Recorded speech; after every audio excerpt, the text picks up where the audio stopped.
On behalf of Washington University in St. Louis, The Ohio State University, Bloomberg Philanthropies, HBCU Climate Change Consortium, the City of St. Louis, City of Columbia, Missouri, Second Nature, the College of Menominee Nation, University of Wisconsin in Madison, the University of Michigan, USTN, Urban Sustainability Directors Network, the University of Minnesota, Indiana University. Welcome to the Midwest Climate Summit. For more than a century, the Midwest has fed our nation and manufactured our goods, leading to unprecedented growth and prosperity. But today, we face a great challenge. The Midwest is already feeling the impacts of a changing climate. We are experiencing increased seasonal flooding, droughts, and heat waves. And we're seeing a greater number of extreme weather events. All of this puts lives at risk, and it destroys crops, it strains infrastructure, and it burdens the economy.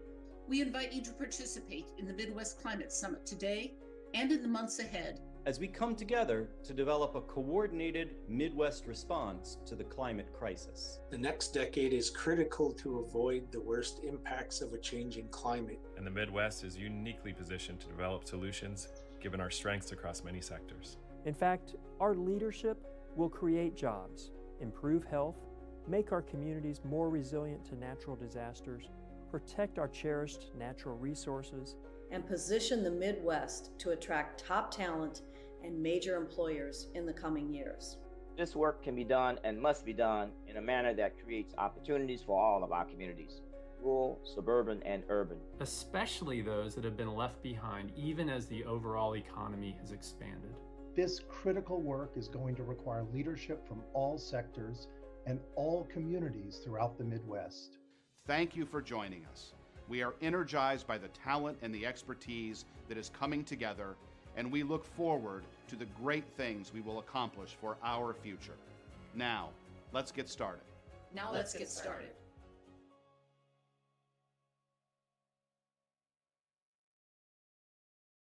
Greetings, colleagues, and welcome to our virtual Fall 2020 series of the Midwest Climate Summit. I look forward to a strong lineup of presentations today, in addition to our virtual gathering in the spring. Here at Washington University in St. Louis, we have had the pleasure of working closely with leading institutions in the Midwest to bring you today's event. And I want to share how grateful I am for each of our partners. I also want to thank Bloomberg Philanthropies for their generous support that has made this series possible. We've convened this virtual series in order to collaborate across sectors and develop a more coordinated Midwest response to the climate crisis. Like many of your organizations, Washington University has already taken action to reduce our emissions. In 2019, energy use on our two main campuses was 3% lower than our 1990 energy use, despite our square footage growing by 98%. In 2010, we adopted our first public carbon reduction goal, which brought focus, strategy, and dedicated staff to our efforts. As a result, our emissions peaked in 2010 and have since decreased by 17%, while our space for teaching, research, and patient care has increased by 11%. We are coming together now because it is time for all of us to ratchet our ambitions. We must significantly accelerate our efforts in the coming decade to rise to the challenge before us. The IPCC's 2018 special report on 1.5 degrees of warming outlined that the global community would need to reduce emissions by 45% by 2030 relative to 2010 levels to limit warming to 1.5 degrees Celsius. To achieve that level of reduction, developed nations must go farther, and major organizations like universities, cities, businesses, and hospitals must lead the way. At the same time, we have a need and a tremendous opportunity to partner to address critical climate research gaps to inform the work ahead, to effectively communicate with the general public and policymakers about climate impacts and solutions, and to foster the next generation of climate leaders. We must also collectively acknowledge and educate on the climate challenges our youth will face and the disproportionate impacts of climate change on Black, Indigenous, and people of color in all of our communities. While we have some steep challenges ahead of us, I remain confident and hopeful that we will continue to make progress thanks in part to your leadership. In fact, it's inspiring to realize that many of the students and young professionals in our networks 10 years ago are now playing significant leadership roles across sectors to address climate change. The same will be true in 2030, so it's critical that we get to work to ensure they are most prepared for high-impact careers. Whether you are joining us today as an executive, a practitioner, a researcher, a teacher, a student, or someone interested in learning more about climate issues, we invite you to fully engage with us in the coming months. We invite you to learn as well as share your knowledge and expertise. We then invite you to work within your sphere of influence to accelerate climate action and address climate inequities this fall and winter, and be prepared to reconvene in the spring to share new commitments, new efforts, and new partnerships. Here at Washington University, we will be prepared to do the same. Thank you again for being with us today and for your continued partnership in this life-altering work. Now I would like to introduce Phil Valco, Washington University's Assistant Vice Chancellor for Sustainability, who will serve as the MC throughout the fall series. Thank you for those powerful welcome remarks, Chancellor Martin. It's a pleasure to be with you all this morning. I've had the incredible fortune of working alongside a remarkable group of steering committee members who represent over 20 partner organizations to plan the fall 2020 virtual series that we are kicking off today. I would like to bring up the slide featuring the logos of our steering committee partners now. We are here today thanks to the time and expertise from each of these partner organizations, as well as others who have been active members of our planning subcommittees.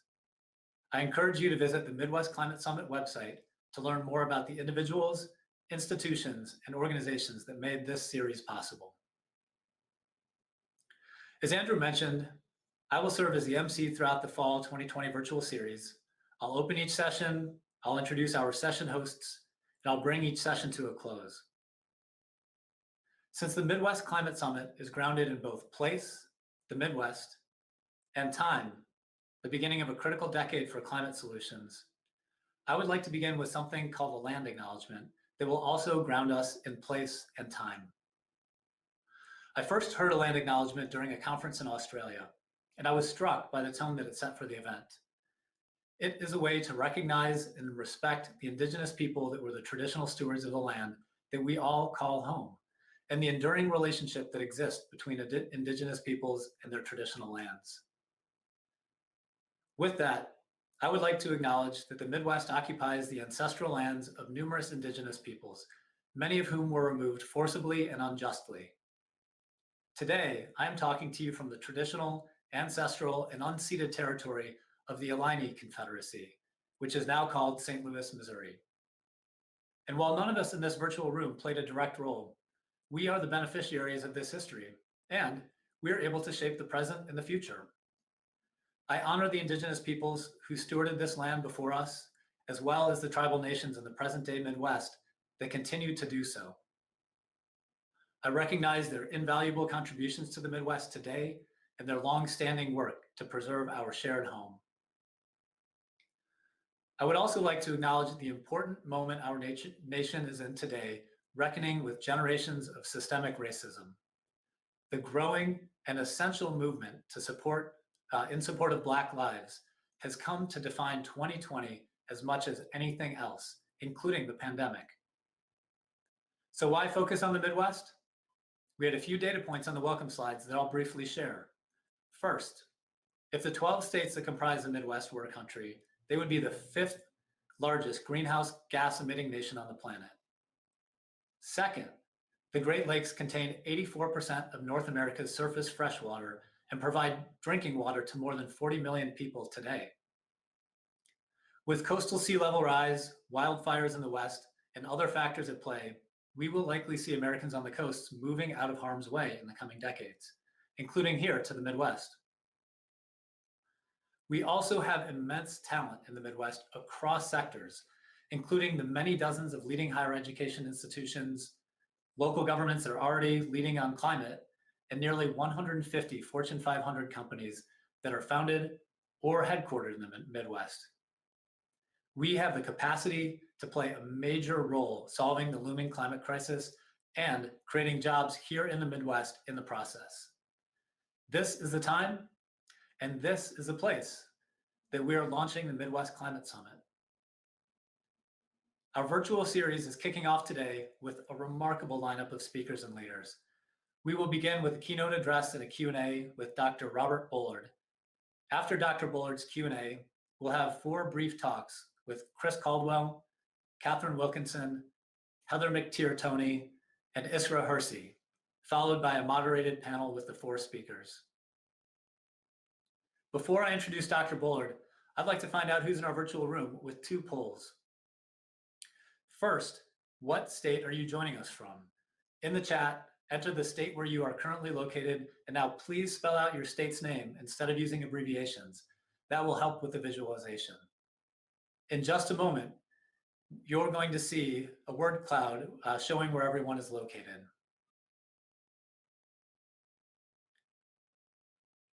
If we pause for a moment, we'll see that the word cloud will grow and change as more people add their locations.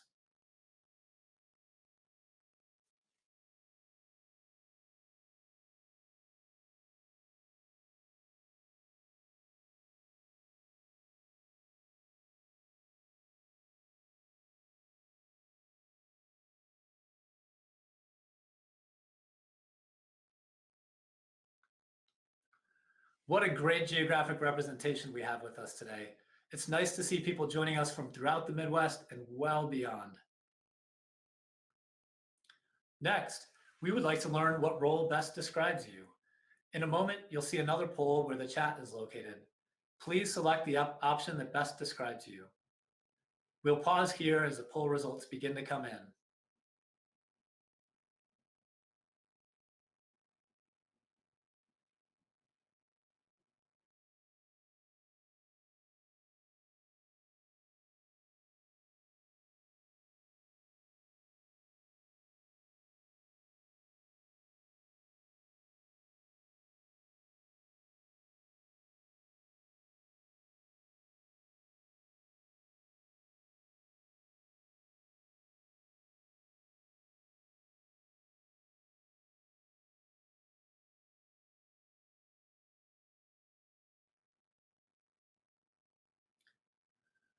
What a great cross-section of attendees.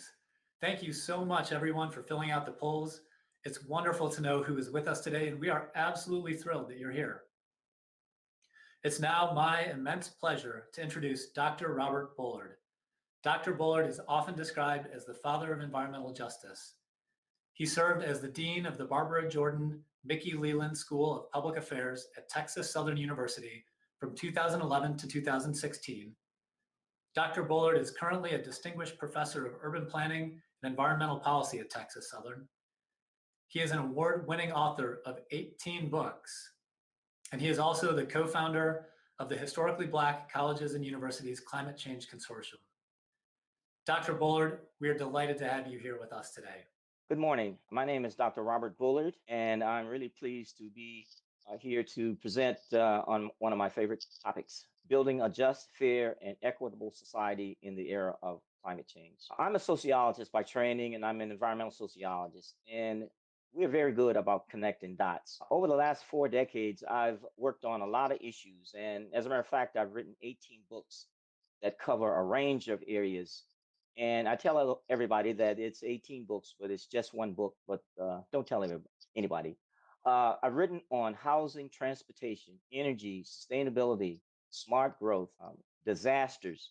I've written on issues around cities, around urban areas and suburban sprawl. And my job has been to connect. And the word for today is intersectionality. And when it comes to climate change, I think all of the issues that I talked about, even though I didn't need to have climate change in all of the titles, climate change really impacts all of the issues that I talked about. America is segregated today, and so is pollution. If we do nothing in the U.S. when it comes to climate change, the U.S. will have a 6% drop in GDP. The Midwest is not out of the woods. And as I said before, no region or no state can afford to have a major loss in its income, in its wealth, and et cetera. And if we dig deeper into Midwestern states, we can see that those disparities are not evenly distributed.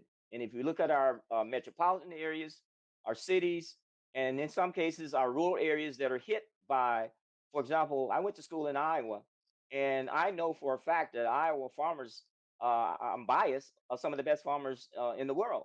But if their fields are underwater, they can't grow their crops. And so the idea of loss and damage cuts across. If we're talking about climate change and talk about climate justice, our paradigm says that we should not be leaving poor people and low-income families and moderate-income families and working-class families in those flood zones, in those areas, in those fire zones, and in those areas that are more likely to be damaged by these hurricanes, floods, etc. So when we talk about these areas, these voluntary buyouts, these 40,000 buyouts were located all across the country.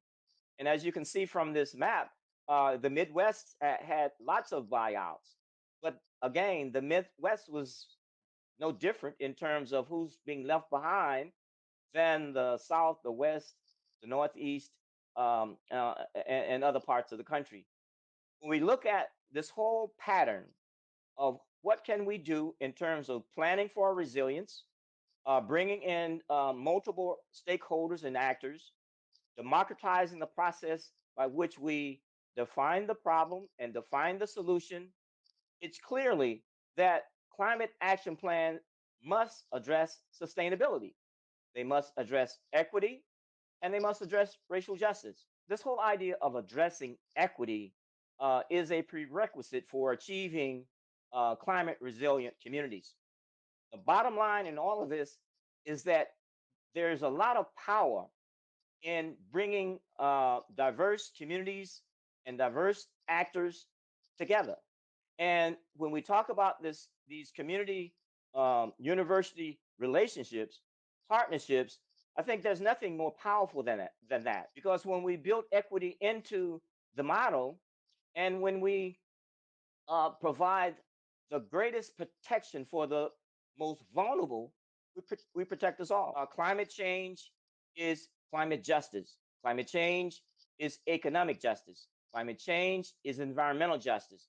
Climate change is energy justice, is transportation justice, and is racial justice. And being change agents and having universities lead and have those community partnerships that are real, that are authentic. That's how we can get to a just, fair, and equitable society. Thank you very much. Thank you, Dr. Bullard. What wonderful remarks. So we now have about 15 minutes set aside for audience Q&A. If you'd like to submit a question, please type it into the box that's below the video viewer. If you've been viewing in full screen mode, you may need to exit the full screen mode to see the box where you can ask questions. So while we wait for questions to come in, I'd like to get us started with a first question. Dr. Bullard, what do you see as the greatest opportunities and the greatest challenges for advancing climate action and racial equity in tandem in the Midwest? Well, first of all, thanks for the question. I think it's very important that we understand that we're dealing with some very complex issues, but I think when you boil it down, it's not really that complex. We have to try to dissect the problem and then talk about real solutions and getting the right people in the room who can roll up their sleeves and say, we're going to solve this problem.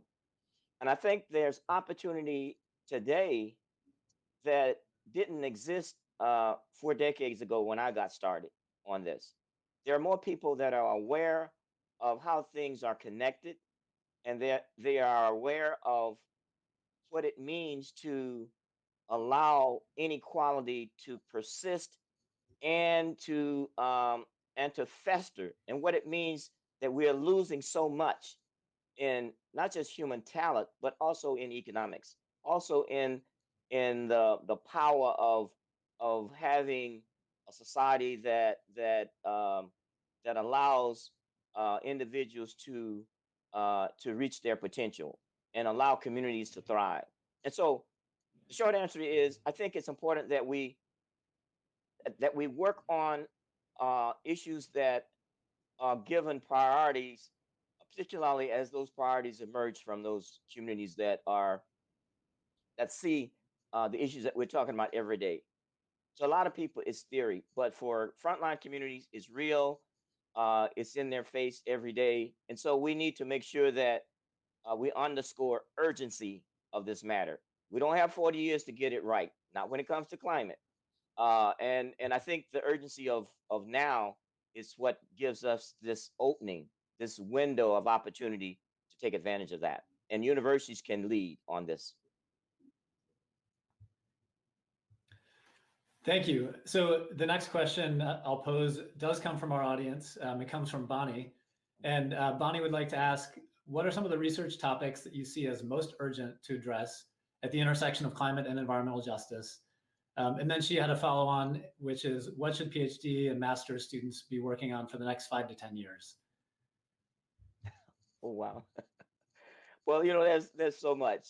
We've only scratched the surface when it comes to research on this intersectionality that I was talking about. When we talk about issues around energy, the energy around food, the issues around transportation, health, housing. I mean, you could put justice after all of those topics, and I've written books that have done that. And so the idea that there's no limit, and I think in the search for real solutions, and talk about, how is it that we can place equity at the center of research that we are doing today, and push that out forward, push it forward. And the gang again, looking at, if you're an economist, then talk about factor research that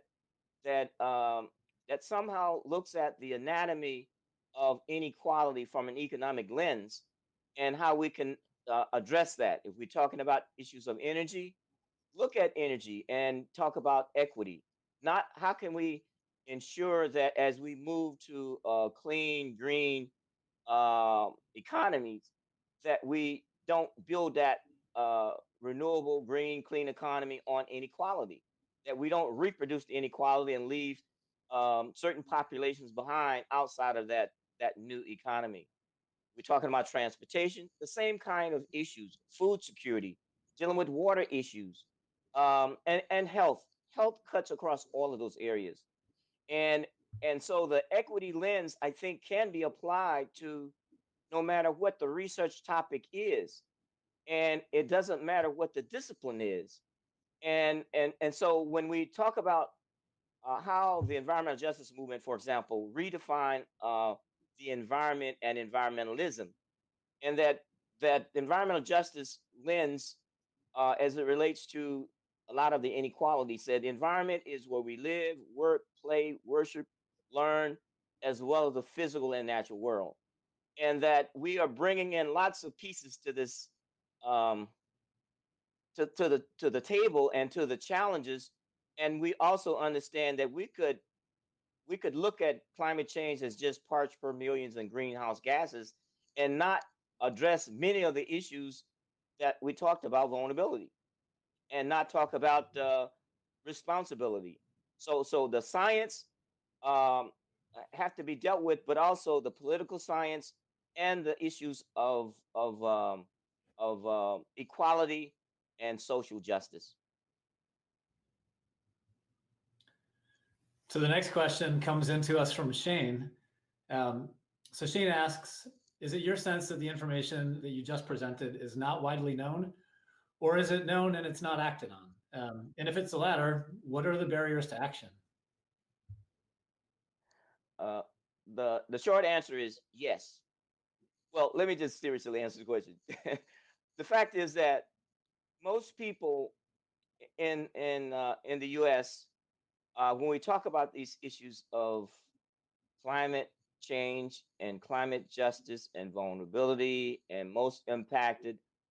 Um, the way our society oftentimes operates, and I'm speaking as a sociologist, it's not until, in many cases, until individuals or families experience something firsthand, until they really understand, empathize, and at least say it's an issue and a priority.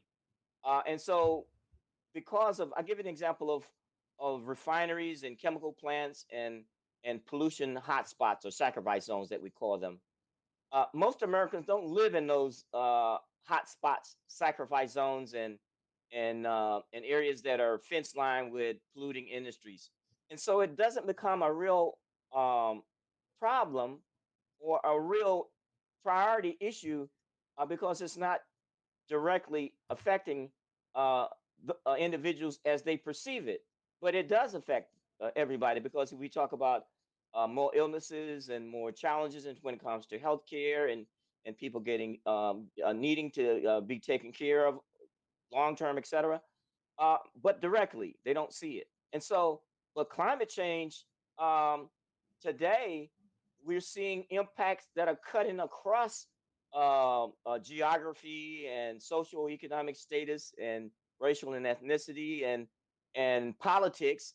And so I think that level of awareness is now being raised as we start to see more and more of these severe weather events and people that are not just poor people on the front line being dumped on. We're seeing affluent communities. We're seeing more and more suburban communities, and we're seeing more and more rural areas that are that may have been somehow detached from urban high densely populated cities. And the idea is to try to be better communicators, climate communicators, to to uh, inform the public, the general public, as to how these things are connected, and that if even though you are not necessarily being hit right now directly, that the potential for all of us somehow being impacted by loss of GDP, by loss of economic productivity, by impacts on healthcare, by impacts on air quality. You know, because the air, dirty air doesn't stop at the city limits. And when it rains, as my grandmother would say, when it rains, it pours. And the fact that all the flooding is not just limited to the Gulf Coast. The Midwest is now experiencing lots of flooding and those rivers, the mighty Mississippi River that has tributaries that run that push out into different states. Um, and so yeah, so we have to be a better communicators. Climate scientists are not very good at communication. They're very good at their science. There's a whole field called risk communication. And so we have to really get our climate scientists and our risk communicators together to better educate. And that's a good job that we can let universities lead on. I think that ties in really well with what we are really here to do, what we're kicking off today with the Midwest Climate Summit. Okay, so next we had a couple questions that come in from Cassie and Jim, specifically about university community partnerships you mentioned. Can you think of some examples of successful university government partnerships that have specifically worked at this intersection of climate and justice? Is there anything that comes to mind that we can look to as a model or particularly inspiring or effective? Well, I think there are a number of partnerships that have been very good in terms of centers of excellence that have been funded by NIH and NIHS and some of the other transportation centers. I mean, again, the different centers that have been funded in the past and that still exist, it would be very easy for them to start to, I guess, transition or expand their coverage to include many of the issues that I talked about in my presentation. where there are centers on asthma, there's centers on air quality, and centers on health, and centers on all the kinds of things that we could talk about. And many of those centers have community civic engagement cores or public participation cores. And I think that's one model. There are other models where we talk about community university partnerships that are funded by private foundations. And the one that comes to mind is one that I'm most familiar with. Our HBCU CBO, community-based organization consortium, climate change consortium. This is a consortium that we got funding to. First, we were doing this before we got funding because we saw the need to do it. We started with 5 Black universities, and we got a grant and expanded. Now we're up to almost 3 dozen universities working across the Gulf Coast and Southeast, working with communities and community-based organizations, and building capacity, building partnerships, having our faculty members and our students, the mentoring process and the partnerships with young people in the community-based organizations. Those kinds of partnerships really work, and you're building authentic relationships, and that you have this kind of network and reach beyond the campus and beyond the city, and you're tying it to a regional network. And again, in many cases, our schools are not the same size, and all of them don't have the same capacity. But when you put all of the schools together, they complement each other, and the fact that our students get a chance to have all kinds of experiences with communities. And we have an annual conference, and we have our conference each year in New Orleans. We didn't have one this year because of COVID. We have it in New Orleans because the kids like coming to New Orleans for some reason. We don't know why, but we always have more, people doing postal sessions, etc. So that's how you start building that kind of thing that takes a life of its own, and you get young people involved, and you get intergenerational leaders in communities involved with their young people and with our universities. That's how you can build the kinds of momentum and the energy, and you can build out of at the university level and can capture some of that energy that's happening in the movement that's out there, whether it's Black Lives Matter in terms of us, Black Lives Matter, racial justice movement, climate justice movement, food security, energy justice. I mean, that's the energy that's pushing a lot and driving a lot of the momentum right now. And then you also tie it to political mobilization. Let people understand civic engagement also means participating in decision making in the city level, county level, state level, but also voting. That's how we have tried to use this as one model. It doesn't, it may not apply to all places, but we know that's one thing that can work. Getting students, communities, and partnerships working together. Excellent. So the next question I've got for you comes to us from Russ. And Russ asks, are there ways in which we can dramatically reduce greenhouse gas emissions in a way that uplifts our under-resourced communities rather than burdening them with higher costs? And I've heard this question a number of times, the concern about as we transition, will there be a cost burden with the transition? Yeah, yes. Thank you for that question. As a matter of fact, that was a question that was raised yesterday. I was on a congressional hearing yesterday on the Environmental Justice Act for All, and there was one panelist talking about energy poverty, and so our position is in terms of energy justice, environmental justice, and climate justice, as we transition to this green energy economy, the just transition has to be at the forefront, and not just burden communities that are on the bottom when it comes to income, that have issues in terms of housing affordability, food affordability, transportation affordability. So we don't want to add another energy affordability. So just transition builds that into those areas in terms of providing subsidies for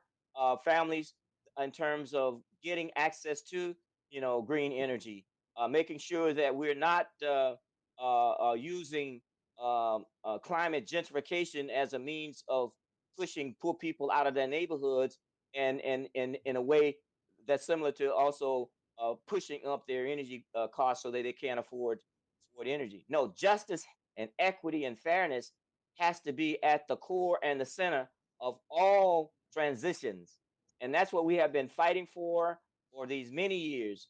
And so that's how we deal with it. We don't think about it as a footnote. It has to be at the center, at the core.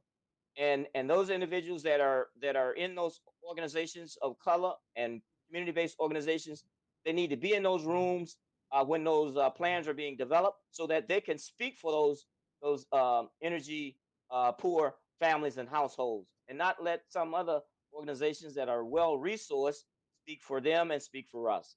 First principle of environmental justice is that those most impacted must speak for themselves, and they must be in the room when decisions are being made about self-determination. Now that's a core principle that we captured and codified at the first National People of Color Environmental Leadership Summit in 1991. The 17 principles of environmental justice that are with us and are really relevant today. We have time for one more question. This one comes from Kate. So Kate asks, since the Midwest is less impacted by the direct impacts of hazards of climate change, at least it has been to date less impacted, how do we get leadership to really lead when we're not seeing wildfires tearing apart Midwestern communities? We are seeing a lot of flooding, but how do we get leadership to really lead when we may end up seeing impacts a bit later than others, or different impacts, I suppose? Yeah, I think it's important that we understand that we are one United States of America, number one, and that the impacts that may be hit the southern U.S. and the Gulf Coast the hardest when it comes to paying for the damage. It's not just Alabama, Mississippi, Louisiana, Florida, and Texas paying the damage. It's Iowa and Kansas and whatever. It's tax dollars that will go to the federal government that will pay for those damages. And so it's a matter of making sure that everybody understands, no matter where you live, that we are in this together. I mean, it's almost like for many of us see, climate change in terms of the impacts the impacts may be disproportionately felt right now on certain populations, but ultimately we all affected. It's like COVID. I mean, it's like right now, certain populations don't get hit the hardest, but this is a national catastrophe, a national disaster. Climate change is a national disaster, and it needs to be looked at it from that standpoint.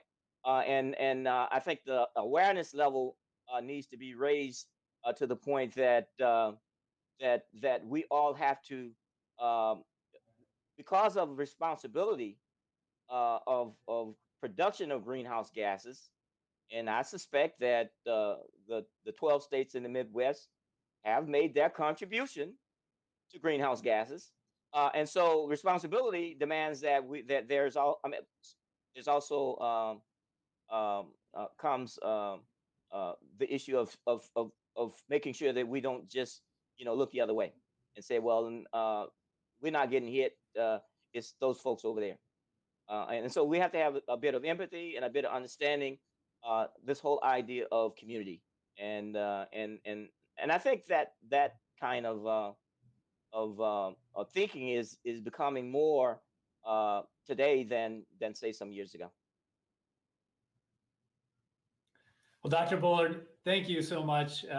We are at time for the Q&A, so it's been such a pleasure to have you here with us. Thank you for your wonderful remarks, for the great Q&A. I want to thank our audience for submitting questions. And I know that we don't have a room that can can applaud, but please, everybody virtually, join me in thanking Dr. Bullard for his expertise and time. Thank you. So now, thank you. I'd now like to introduce Shara Motadi, who will introduce our next set of speakers and moderate the panel discussion following their remarks. Shara serves on the Bloomberg Philanthropies Environment Team. In her role, she leads the work on America's Pledge and non-federal climate action from states and cities around the world, as well as the Beyond Coal grant making in Japan, South Korea, and Australia. Shara has extensive experience working in climate and energy issues, with past roles as a researcher on climate change and migration, as a senior advisor to the president of NYSERDA in Governor Cuomo's administration, and as an advisor in the White House Office of Budget and Management in the Obama administration. Welcome, Shara. Thank you, Phil. It's wonderful to be part of the Midwest Climate Summit kickoff today. Bloomberg Philanthropies works across 5 key program areas: the arts, education, the environment, government innovation, and public health, with the goal to help ensure better, longer lives for the greatest number of people. Now, our foundation's environment work has been supporting measurable and local climate solutions around the world.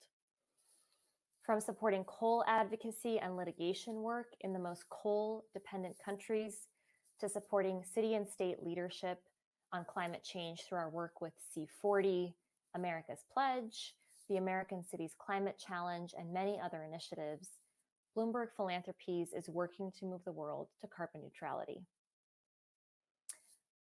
And now today, the Midwest Climate Summit is a wonderful example of multi-stakeholder and cross-sector collaboration. We need to work across industries, across different levels of government, across party lines, and across all ages to meet the challenges in front of us. Now, for the next portion of our program today, each of our speakers will share brief remarks back to back, followed by a panel discussion. The speakers will go in the following order: Chris Caldwell, Katharine Wilkinson, Heather McTeer Toney, and ending with Isra Hirsi. For the sake of time, I will briefly introduce each speaker, and I encourage you to visit the Midwest Climate Summit website to see their full bios.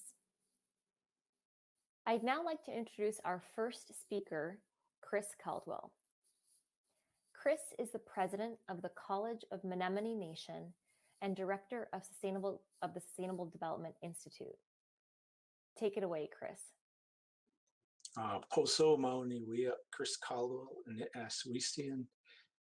My name is Chris Caldwell, and I'm the interim president at the College of Menominee Nation. Just wanted to say greetings to everyone.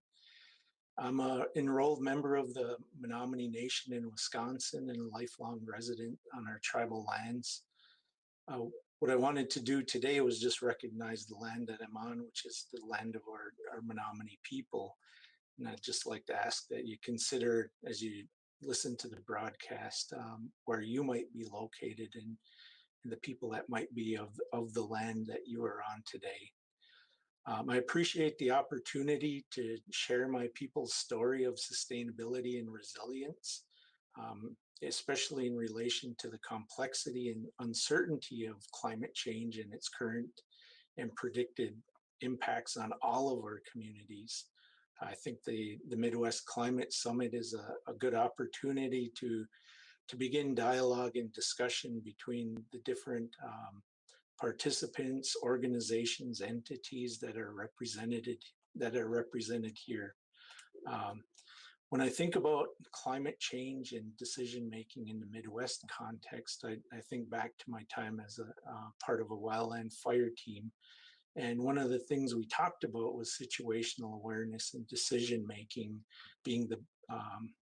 being together and foundational in terms of how we reacted to a situation. And in that context, we always looked at having the most current and best available information as we went about considering a decision. when we think about situational awareness, one of the things that I look at, that I had looked at during my time as the director of the Sustainable Development Institute at our college, was to consider the lands that we are from, but that also that other people around us are from. And the map that's up on the screen right now shows a representation of the different tribal nations that have walked these lands before us. And if you think about that, this relationship extends back thousands of years, prior to even the formation of the United States.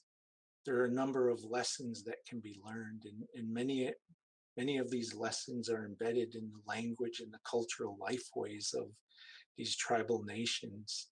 And so decision making in the context of the Midwest region should obviously consider this experience, this connection between humans and the environment as we go about making decisions or planning for how we develop solutions to climate change and its impacts on our communities. And when I talk about situational awareness, I think of three particular aspects in that regard. And they build one off of the other, but they also are representative of lessons that we've learned in our work at the Sustainable Development Institute, but as a tribal community as well. One of the first ones, which I mentioned previously, is the recognition and acknowledgement of Indigenous lands. I think that's a primary way to start thinking about a project as leaders in your different areas. Maybe you've done this before, maybe not, but thinking about the people that have walked the land previously and who likely still walk the land. Thinking what kind of decisions did they make when faced with impacts on their human environmental relationships? What types of decisions are made today when they address issues impacting their relationships? And I think as you make decisions, as you prepare to look at that, if you consider that first, it creates opportunities not only for tribes as they look at protecting and revitalizing their communities, but it also opens up opportunities for collaborations and greater lessons learned as we each wrestle with the complexities and think about solutions to the impacts we're seeing with climate change. Protecting diversity is important, and something we've learned on the Menominee Forest in terms of how do we ensure our forest is strong enough to withstand internal changes, but also external impacts. And this has been, as our previous forest manager had mentioned, this serves as the strength and backbone of our forest, the diversity of species, the diversity of communities and relationships. And this is definitely something that can be extended more regionally, something that other tribal nations, they have those stories within their communities as well. By protecting the diversity of our communities, we also are able to look at the advancement and development of policies that restore relationships. And this is something learned over years as well in terms of the region and the stories of the tribes and how we've interacted with the European colonialism period and the American treaty era. And there's lessons learned in there from our tribal leaders as well that have not only protected our languages and cultures, but also the lands that we are connected to. And so all three of these lessons are things that over the years, as the Sustainable Development Institute has been developed within the College of Menominee Nation, we have learned to not only reflect on these stories, but then to share the lessons we have learned as we advance in our work with the theoretical model of sustainability. And what this model is basically a representation of our Menominee story in terms of our experience with the forest, our human environmental relationships. And the work that we do at the Institute is a representation of this broader story of Menominee, and you can see it represented in these maps as we transition from the treaty era to our present day reservation lands and manage our forest in a contemporary manner, utilizing our indigenous knowledge and values connected to Western-based science and methods. As we think about that relationship through the maps, we then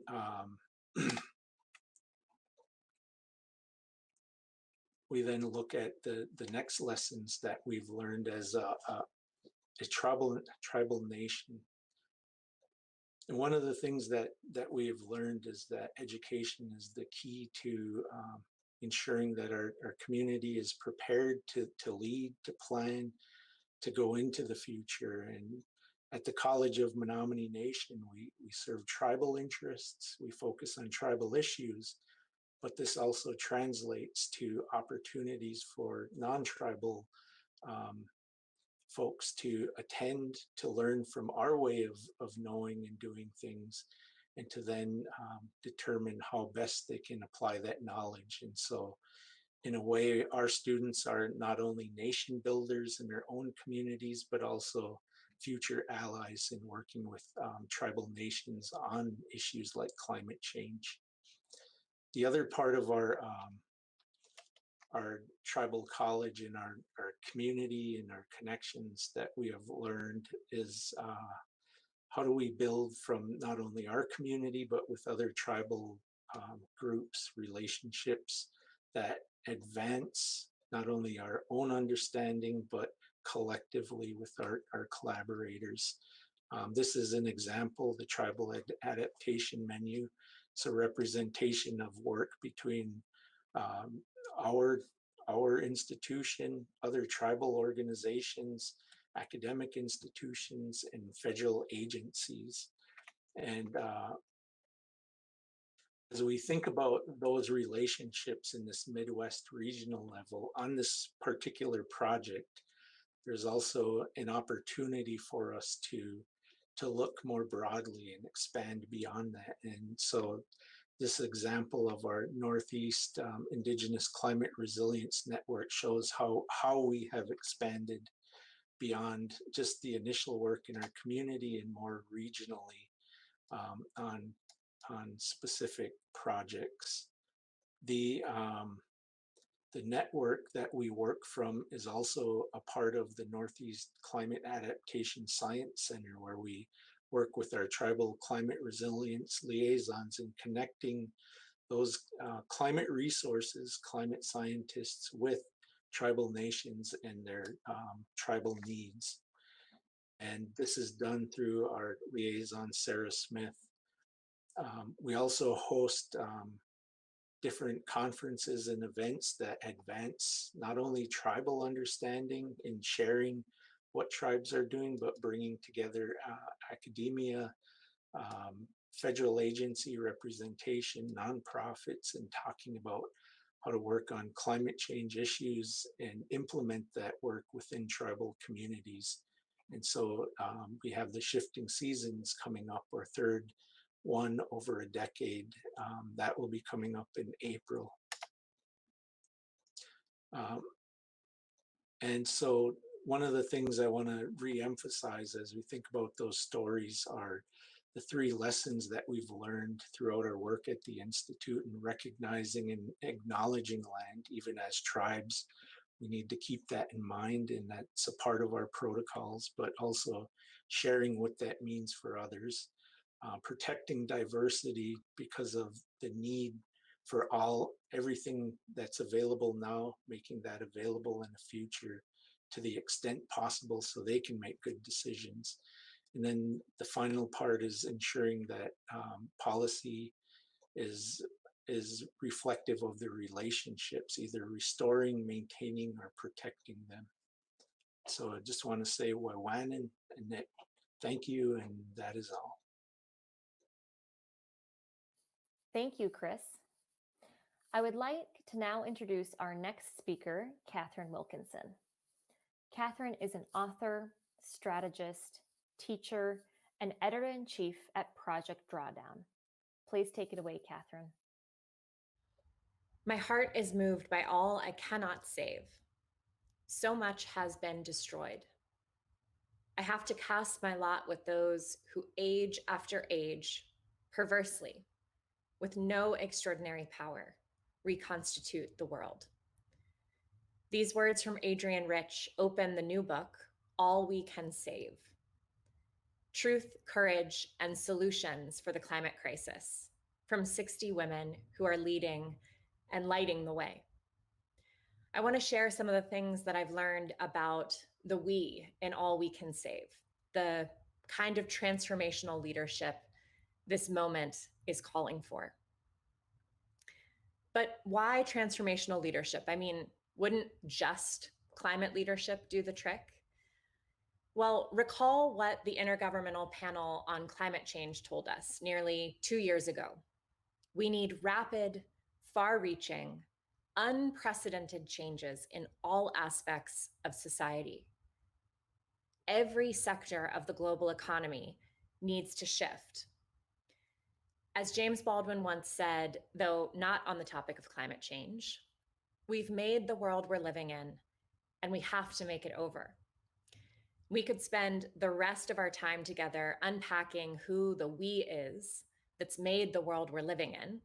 And in lieu of that, I will just point you all to the podcast Drilled as your post-summit listening assignment. But the we who has to make it over is very clear, and it's all of us. To radically, rapidly reshape society, to fundamentally transform it, we need transformational leadership.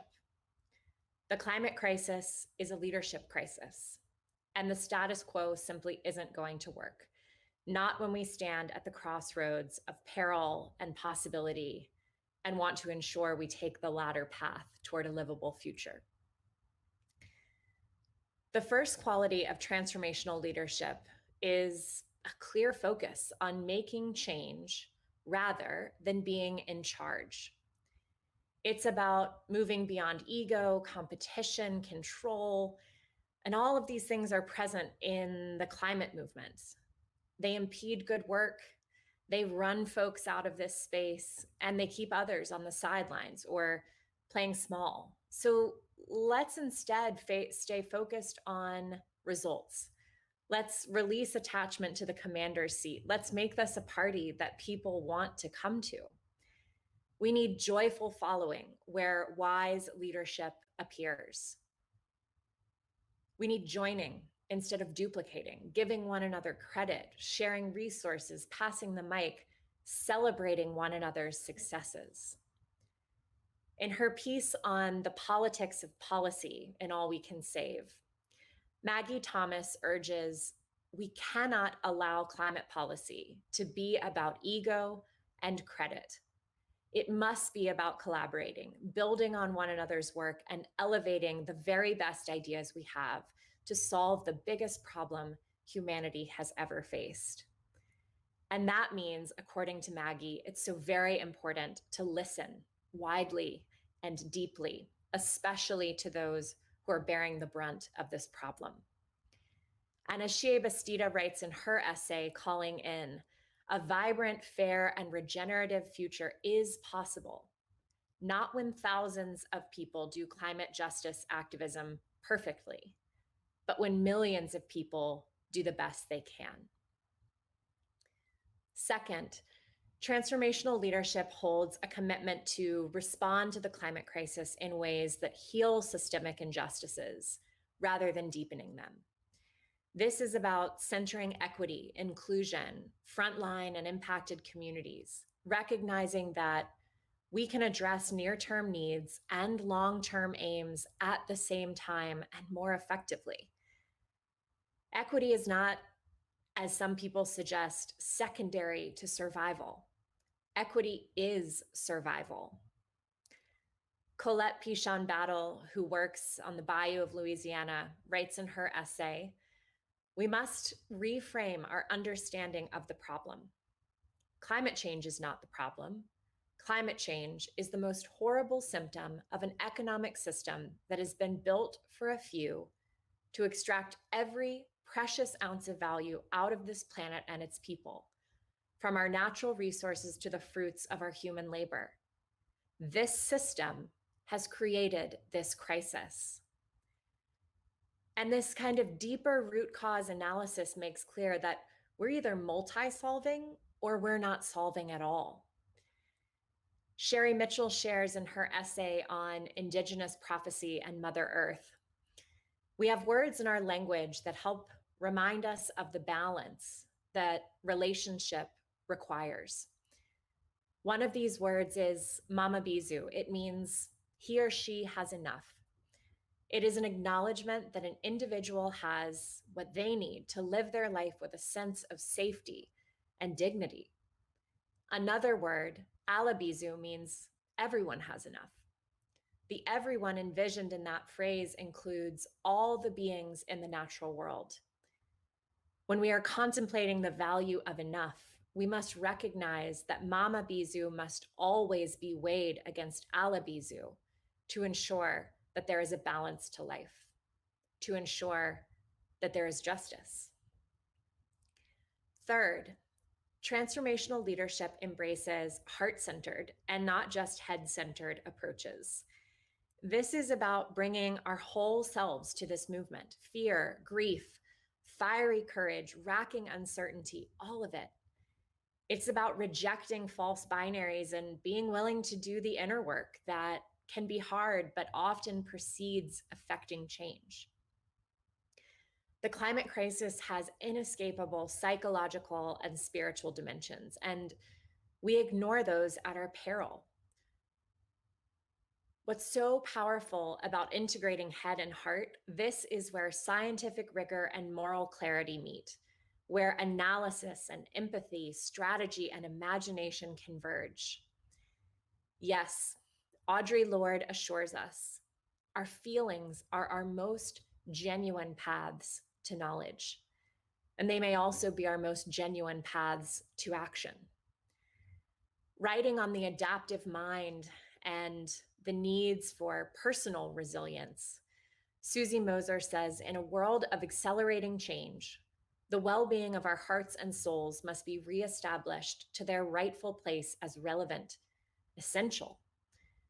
And we have to take care of each other," Susie tells us, "because burnt out people aren't equipped to serve a burning planet."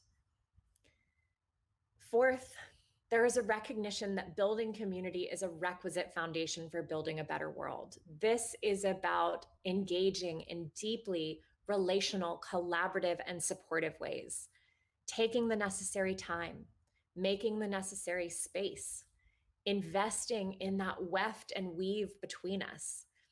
This kind of relational work is necessary in any movement or in any kind of social change effort. We can't hold climate grief alone, and we can't do the work alone. And oftentimes it's that sense of partnership and community that can actually keep us going when the work is hard and getting harder, when the boulder is rolling back down the mountain. Community holds so much wisdom. Individualism has always been a myth, and we know it comes up profoundly short on true solutions, purpose, and joy. To build a life-giving future, we need the biggest and strongest team possible. Reflecting on the aftermath of Hurricane Maria in Puerto Rico, Christine Nieves Rodriguez explains, "When everything collapses, no ATMs, no water, no food, no diesel, no communication, you have to tap into a pre-existing system of trust and dignity and reciprocity. When disasters happen, the person right in front of you is your best chance at survival. That's when we understood," she says, "the times we will be facing are going to require us to recognize that the most important thing around us is community." community is our best chance. Or in the words of Adrienne Maree Brown, under the earth, always, oak trees reach for each other. They grow such that their roots are intertwined and create a system of strength that is as resilient on a sunny day as it is in a hurricane.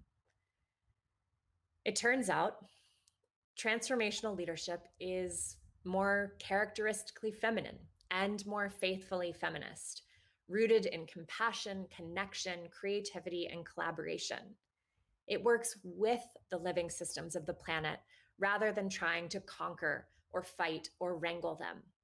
And it is this kind of leadership that is wide open to people of any gender. It's just that women happen to be bringing it to the climate movement in droves. Maybe most of all, transformational leadership is grounded in and fueled by ferocious love for one another, for Earth, for all beings, for justice, for a life-giving future. It's fueled by open eyes and broken open hearts. Adrienne Rich is so right. So much has been lost, but there's still so much we can save if we link arms and do the work together.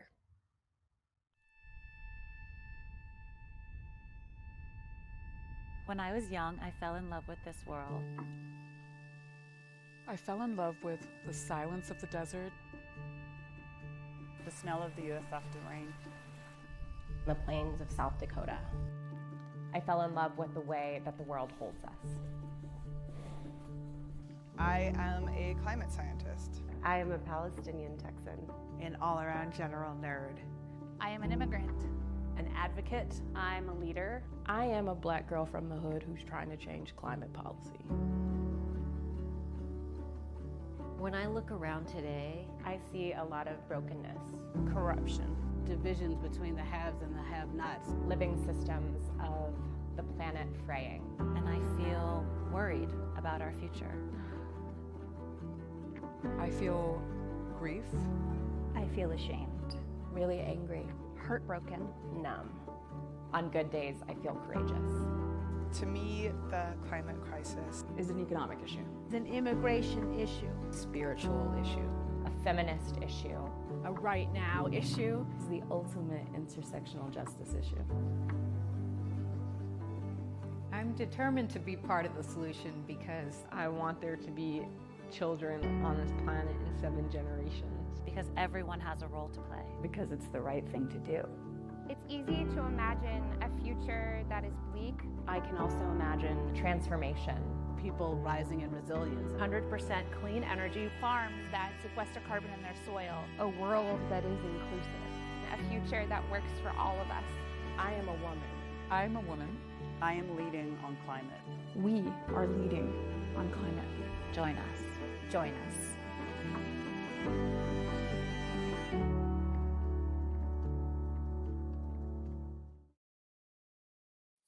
Thank you, Katharine. I would like to now introduce our next speaker, Heather McTeer Toney. Heather is the National Field Director for Moms Clean Air Force, the former mayor of Greenville, Mississippi, and the former regional administrator for the Environmental Protection Agency's Southeast region. Take it away, Heather. Hot as hell. That was one of the attitudes I remember coming up. People always connected their faith to how it felt outside and to the environment. Like you knew something was bad when it was hot as hell, or a snowball's chance in hell let you know that there was not too much likelihood that whatever you were talking about was actually going to take place. These are the things that I remember growing up in Greenville, Mississippi, and in the Mississippi Delta, and the ways in which people connected climate to their experiences, their faith, and what was actually happening in and around them. It's how they were engaged and how they stayed and remained connected to all of these elements while doing the best that we could do, which was survival. When I was mayor of Greenville, Mississippi, back in 2011, we experienced a 500-year flood event, one of the worst that we had had ever. And I recall standing on the levee explaining to newscasters who were often in waders on the other side of the levee in high water, explaining to them why the climate crisis was so important and why rural communities played a significant role in determining the future of our communities. But on the very same levee, on the opposite side of that very same levee, I could look over and see friends and family who were watering their yards and their grass in the midst of this tragic storm. And it made me stop and wonder, how is it that two different groups, diverse, experiencing the same event, can see it so differently? What is it that is not linking together our commonalities? In that very same storm event, we received weather alerts and updates from the local news and the local wildlife association to make sure that we were letting folks know they're going to see some really weird and strange things right now. Anytime there's high and rising water, nature does what nature does. Animals do what they do. They naturally try to escape to higher ground. And so that meant that on any given day, we may have a deer randomly running down the middle of the street, or there may be an alligator in the Walmart parking lot. The wildlife associations that were around our community wanted us to be prepared and make sure that we let people know, hey, don't get out here shooting and hunting. So in my capacity as mayor, I rode down some of our local streets, and in the middle of the day, I was riding down the street and saw an older Black woman that I knew. She was sitting out on her front porch, and I stopped and I said, hey, just FYI, you know, if you see a deer or something running, make sure you don't shoot it. It's okay. The water's high. We want to make sure everybody stays safe. She said to me, Mayor, don't even worry about that. That meat ain't good this time of year. I just had to laugh. And I laughed because she was right. She knew better than I knew. She knew the land. She knew the space. She knew the seasons and the time, because she, like so many others, had been a part of the community and a part of the land and understood the connections and the seasons, and her wisdom simply from being in this space, we had not taken into account, made an assumption that just because poor folks were dealing with this storm did not mean that they didn't know how to survive it. It's been one of the underlying problems between the mainstream environmental community and groups and environmental justice groups for years. This misunderstanding and unwillingness to connect the dots and to accept that the innovation and history and very resiliency of minority communities that have existed in this country since we have been either brought here or have developed and survived here could give really great clues and indicators on how to be resilient moving forward. But a lot of that is changing, because when you think about engaging folks on climate, we have to recognize that a lot of them are already engaged, and they have been. We just don't speak the same language. The climate crisis and environmental justice is an underlying issue of every social justice movement of our time. When we think about access to voting and voter suppression, and so many of the travesties that we're together experiencing right now. Demographics show, and there's a Pew study and a study by Third Way Energy, that both show that Black and Brown people are more likely to vote for climate policy than anyone else in this country. So when there is suppression for Black and Brown voters to get to polls, or access is denied to have them to elect officials or even present their voice to vote, it means that across the country, no matter where you are, if you are in the West, the South, the Midwest, or the East, your climate policy is held up because voter suppression is taking place, and those who are concerned about climate across this country are not allowed to vote. We are so intricately tied together, so interwoven in our quest for climate justice and climate change, that anything that one of us does is totally determinative of the outcomes and the input that someone else in another part of the country has. I'll give you an example. In the South, in Mississippi, we knew the seasons based upon when actions took place. It was harvest season and the fall because it was football season and you saw the cotton harvest. We knew springtime was the same time that you saw crop dusters coming over and going over fields and planting, or the tomatoes that came out in summertime. We also understood with the river and with weather, how if we had a mild winter, we were going to have hell to pay when it came to mosquitoes in the summertime. Or if our cousins and friends that lived in Chicago who had left the Mississippi Delta years ago talked about snowstorms, that very same snow was going to seep into the creeks and the rivers that fed into the Mississippi River and ultimately cause flooding on our farms and in our communities. Even though we may never see that Iowa farmer standing next to that Mississippi Delta farmer, the impacts of climate that made that Iowa farmers' crops either have to sit in the fields or in the storage units because the river was flooded is intricately connected to that farmer in the Mississippi Delta that unfortunately was subject to the same climate crisis. All of these things tie us together. And it's the reason why we have to have regular ongoing conversations with each other to make sure that we're communicating and understanding that we're not only engaging on these issues from our respective spaces, but that we have culturally competent solutions that must be shared with one another as to how to resolve it. Understanding the pain and the travesty that we have embraced and dealt with, but also how we are figuring it out. I think about solutions that I've seen take place and how people have come together in these spaces and things that have worked really well that don't always get the headlines and don't get the highlights.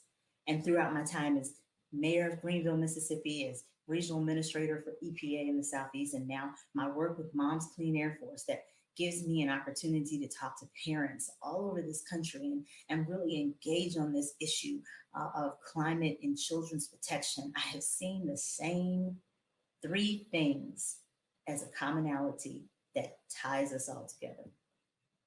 First, listening deeply. It is so important to truly have meaningful conversations with people who live in the midst of the climate situation and the crisis that they're dealing with. Understanding that solutions that come from people who have not only lived and survived in the midst of these crises, but who also have a vested interest in making sure that their legacy, that they're leaving, and their concerns are addressed. Listening deeply is the first step of truly being empathetic and understanding why our solutions cannot be one-sided, but must encompass how all of us are relating and working together. The next thing that I noticed, what I think of in calling the local language of science. It's that hot as hell. It is that snowball's chance in hell. It is Lord willing and the creek don't rise. For me, in the Mississippi Delta, and tied so closely to my personal tenets of faith and just how I was raised growing up in the church, those things connected me to my faith, to the land, to the people. Because we knew, Lord willing and the creek don't rise, I'll see you tomorrow. Lord willing and the creek don't rise, she'll be all right.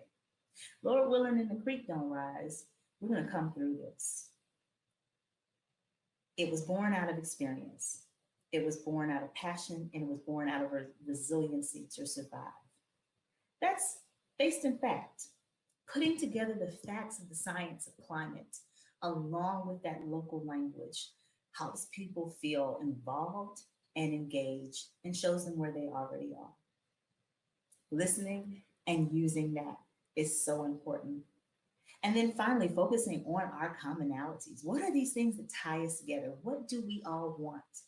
Because in each and every one of these situations and respects, people are looking to ensure that we're not just talking about today, but that we're protecting our future.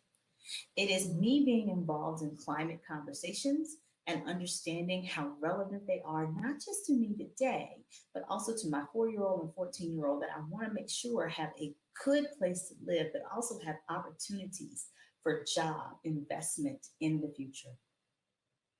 It's these commonalities that we depend upon, that we rely on. It's the human nature within us to want to see our life work continue and the best for our children. So often there's attempts to divide us and to think about what are the things that we absolutely cannot agree upon, as opposed to recognizing that the similarity between that Iowa farmer that I talked about and the one that is in Mississippi, they both want to feed their families. They want to see our communities thrive. They want to make a living for themselves and be safe. These are our commonalities that we recognize the climate crisis and continued crisis in our country we have a common enemy, and we have to work on that. I'll leave you with the best example that I think of often, and that's Spartanburg, South Carolina, a community that, even though they dealt with economic disparity, poverty, and certainly environmental injustice, as they were located right next to a Superfund site, figured out a way to use a $30,000 EPA grant and turn it into over $300 million of reinvestment into their community. How did they do it? They figured out a way to listen, to use their local language and science, and understand the commonality of wanting to ensure that they at least address that underlying issue of environmental justice, and that everything else could be built on top, brick by brick, step by step, that they could come together and do it. And they did. It's proof to me that it's possible. And it's proof to me that, Lord willing, and the creek don't rise. We're going to figure this out. And 2020 will be exactly that. A year in hindsight, where we learn lessons and we grow. Thank you. Thank you, Heather. I'd like to now introduce our last speaker, Isra Hirsi. Isra is a high school student from my hometown, Minneapolis, Minnesota. She is an incredible climate and racial justice advocate, leader, and the co-founder and co-executive director of the U.S. Youth Climate Strike. Please take it away, Isra. Hi, my name is Isra Hirsi, and I was born and raised in the great state of Minnesota. And to my own surprise, I have been organizing in environmental justice for the past 3 years. And the reason it is so surprising to me is because I did not grow up with a fascination with the outdoors or even that much of a care for it. When I was younger, I didn't have much access to go on outdoorsy trips like hiking, and I've only been camping twice. I even hated going outside so much, I never actually learned how to swim. So, how did I end up organizing on an issue that felt so far away to me growing up? Well, it's probably because it was never far away at all for anyone. While I wasn't a very outdoorsy kid, I was an obnoxiously over-aware one. I watched the news like Disney Channel and read articles like they were Harry Potter books. I attended protests instead of doing my algebra homework. Because to me, being aware of what was going on in the world felt as normal as going on a walk. And eventually, my awareness manifested into organizing, when access to becoming an organizer was more available to me. So of course, it was high school, and my freshman year, I joined every single club that I could, which included my school's environmental club, Green Tigers. This began the start of learning about the climate for me. I was able to expand my knowledge of how personal this issue is for me and so many other people.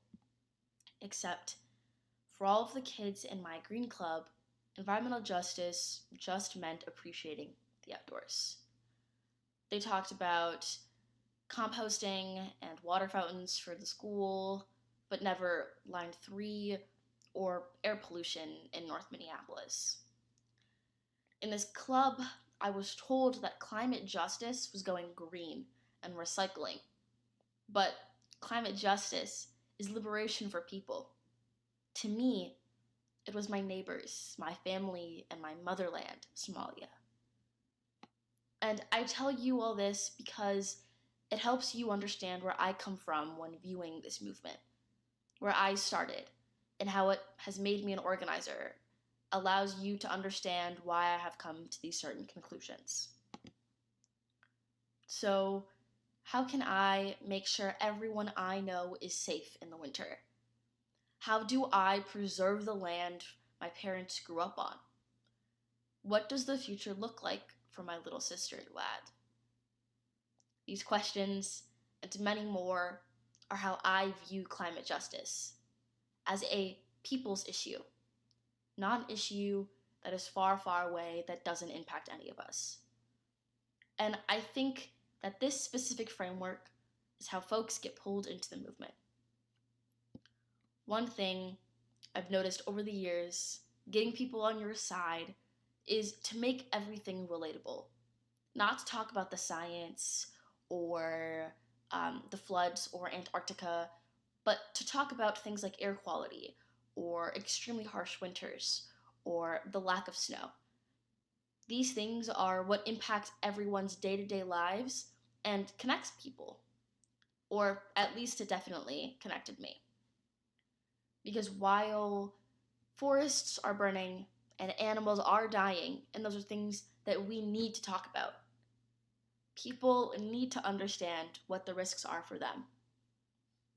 How the atmosphere warming up and melting ice caps relates to their specific well-being.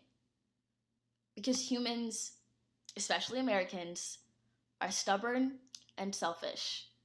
And when you tell them they're being robbed of basic necessities like air, they somewhat start to understand.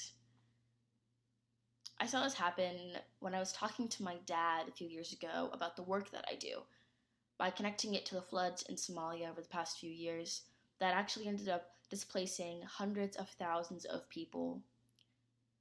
Using the people-centered framework allowed for him to truly see the impacts of climate change and the impacts it has on the world and even his own people. I made it so personal to him that he even reached out back home. And the moment that I saw it click for him is why I believe in centering people at the heart of the movement. I also think that making climate more people-focused allows for the movement to expand across race, class, sexuality, gender, religion lines as well. And I know this because I grew up in Minneapolis, where the Somali population is insanely vibrant and visible. I went to schools with kids that look like me, had the same culture as me, and people who I could even relate to. And when I first got into this work, I wanted to keep my identity and my community with me. But I was one of the only Black kids in almost every single climate space that I entered, and I only entered with the knowledge of the impacts on my community and my motherland. And this was because the spaces I was in lacked an intersectional focus, but also a people-focused analysis. As a city kid who grew up with only city parks, I had no way of connecting to my fellow organizers' connection to the trees, or the ocean, or lakes. And this led me feeling alienated and disconnected because I didn't have the privileges of going to the Boundary Waters or going plant-based growing up. Making the movement around people creates a more intersectional space that doesn't blame people for their everyday actions, but rather forces the blame onto the corporations that did this to us in the first place. Focusing less on individual action and more on bigger targets like Amazon makes people feel more welcome, because putting the blame on people only pushes them away from the movement. Taking away the aspect of individual action makes everybody being able to relate, talking about the places that they go, the animal industries that they partake in, and everything else makes them realize that it's not their fault and it never was, but really it's the fault of corporations, the government, and the 1%. We see this framework being used in so many other movements like healthcare and labor, showing average people why they should care. And we even see this today with Black Lives Matter. Making the issue so personal really forces a person to connect. Black Lives Matter, specifically talking about every single Black person and every other person knows another Black person, forces everyone to realize this. But also when talking about police and police brutality, that doesn't just stick to just racial lines, but it goes beyond that. It crosses class, and it crosses many communities. And that is exactly how these movements have made it so personal for every single person. Talking about how cops do things that are ableist or are terrorizing certain communities. That is exactly how so many people are aware and plugged in, and that is exactly what we need to do with the climate justice movement. Something else that is so crucial to the movement that is now becoming way more evident is how climate justice is intertwined with every single fight out there. Because fighting for our planet is fighting for healthcare and jobs and housing and COVID. The connection between movements and injustices is another way to relate climate to everyday people. Like how the climate crisis exacerbates food insecurity or homelessness or even access to water. We see this with food deserts and gentrifying communities and redlining. We see this in education and every single aspect of all of our lives connects to the climate crisis, or the climate crisis makes every single issue in our lives that much bigger. When fighting for our planet and our people, we must pop everyone's bubble. We must make the comfortable uncomfortable and the unaware aware. Because we can't win unless we have the world on board. But honestly, I think we are truly on that path already.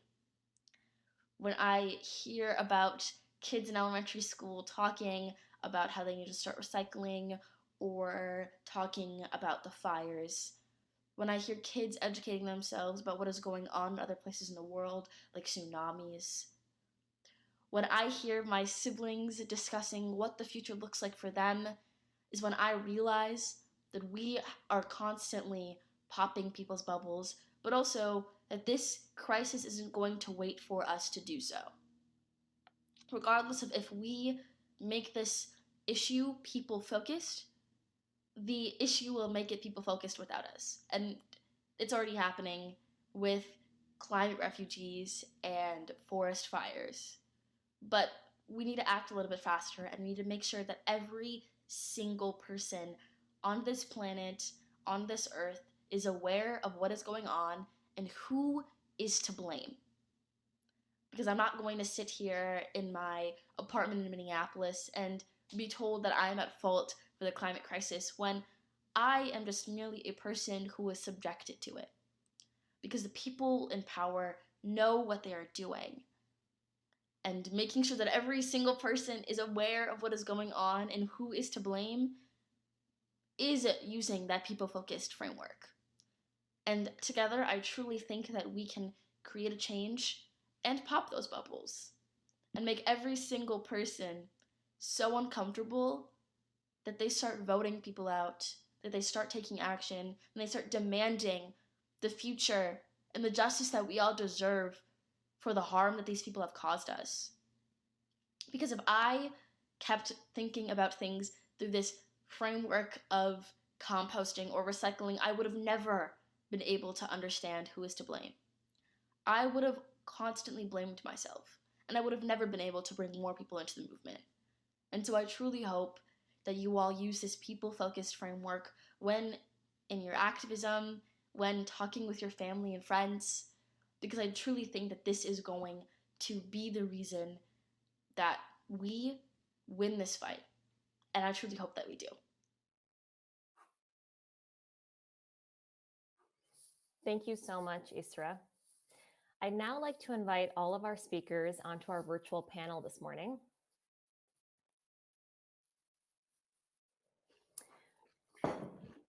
Good morning. So I will be starting us off with a couple of questions, and then I will turn to the audience for questions.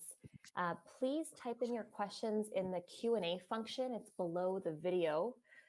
We'll take in all of your questions as they come in and then select common themes to pose to our panelists this morning. So thank you again, speakers, for your incredible remarks. I found them very moving. I'd like to start, Heather, with you. Given the political realities in the Midwest, how important is broad public consensus to take ambitious climate action? Thank you for that question. I think we don't have to go too much further back than this past night, to understand that climate is definitely one of the moving factors for voters, and that the Midwest is a key part of that. In the debate that took place this past week, surprisingly to a number of us, climate actually got 11 minutes of airtime. And while 11 minutes is never enough to talk about this crisis, the very idea that we're actually having this conversation at this point in time, when people thought that it was so siloed and it would never make it into the first national debate, clearly talks about, and I think indicates why it's so important for people to recognize that they have a say, and that this is the time to really express that they're looking for a plan. I think the other issue we have to really understand is something that I mentioned a bit in my panel, in my conversation just a moment ago, and that is voter suppression is directly tied to climate action, because the people that we know without a shadow of a doubt vote on behalf of climate policies on a federal and state level are the very people who are being suppressed from that vote. And so it's important that we are talking to them, that we are making sure they have access to the polls. We are addressing the issues of climate justice for all populations, and that the Midwest recognize, hey, you're carrying some weight now here in climate as well as in everything else. It's a power move, and the more and more we really focus on climate as the central part of that power, the more we have a great chance of making some significant changes. Thank you. We're getting a good amount of questions from the audience, and this is a follow-on question to the issue that you're raising, Heather. And I'd like to invite Isra to answer this one first. How can we better reach across the aisle to make climate a nonpartisan issue? And as you're working with students across the country and across the world, to what extent is climate, can you speak about climate change in a non-political way, or bring in students from all different types of backgrounds, maybe mindsets, ideologies? Yeah, I've talked a little bit about this in my speech, but I guess like focusing it more on people really takes out the political aspect. When you talk about how people are losing their homes because of wildfires or because of flooding in Iowa and like Nebraska, then people really take out the political part. It's not just about science, but it's about people losing their homes and losing access to resources. And a lot of young people can connect to that. Taking out the idea of policy really allows for kids my age to connect a lot better.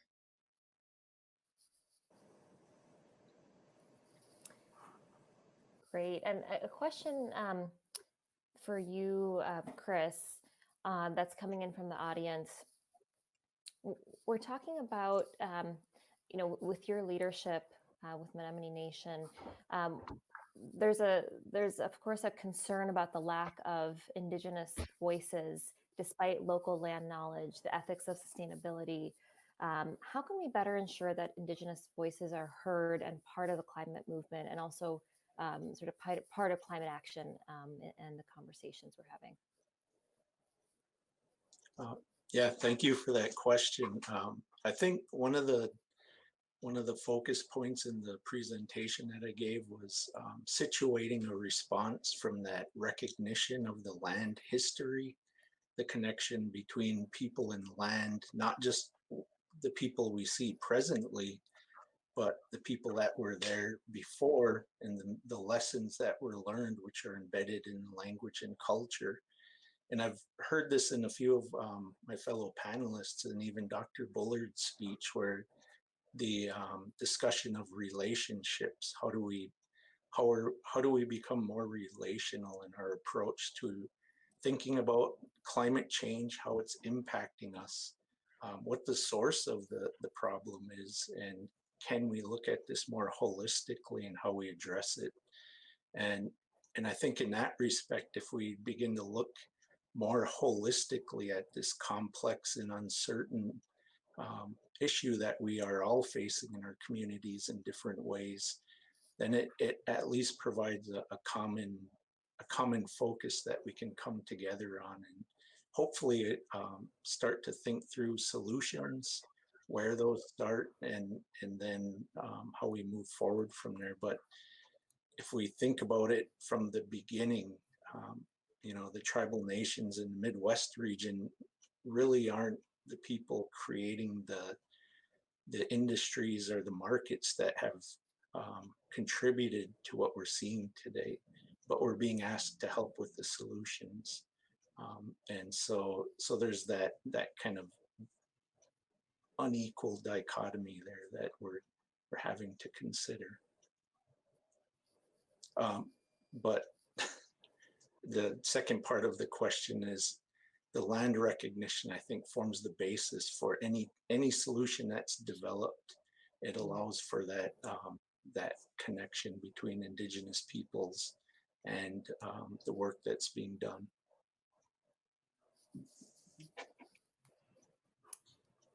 Thank you, Chris. As I go through a few of the questions we're getting in from our fellow audience members, I want to invite the panelists to have a bit of a back and forth with one another. So for this next question, if we could start with Katharine, and then any of the other panelists who'd like to jump in. How would you say climate action in the Midwest, in our region, differs from climate action that you're seeing in other parts of the country? Gosh, that's kind of a hard question for me to answer because I don't live in the Midwest.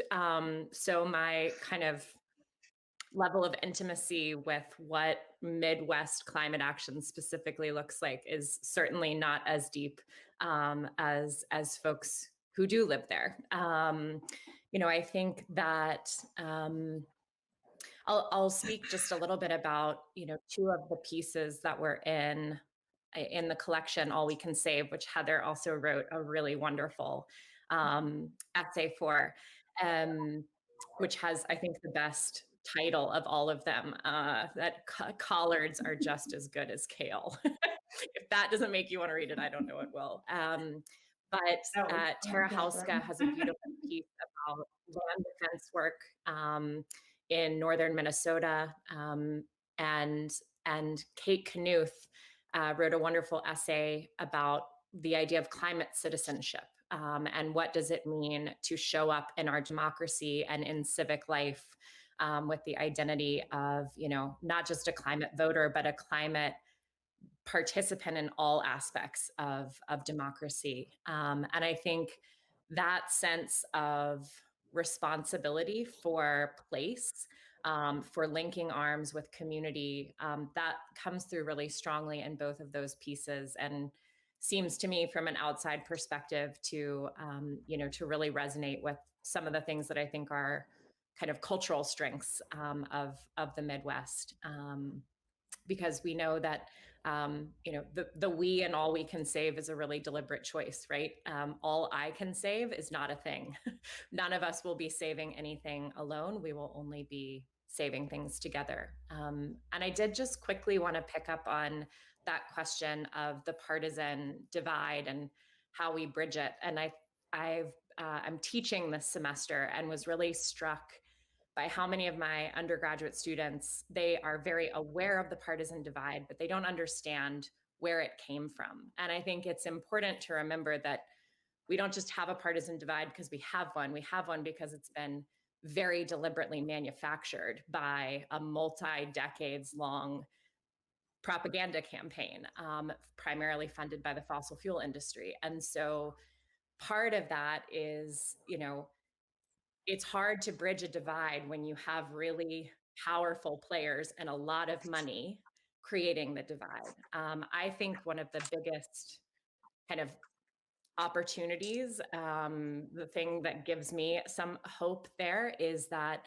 polling shows really clearly that young conservatives, young Republicans get that climate change is happening. They understand that this is a major issue for this century, for our country, for our communities. And the match of the messenger and the message is really important. So I think if anyone's going to reach, particularly older generations on that side of the partisan divide, it will be younger folks talking to people in their churches, talking to their relatives, kind of calling them in. And I think we really need that leadership quite badly.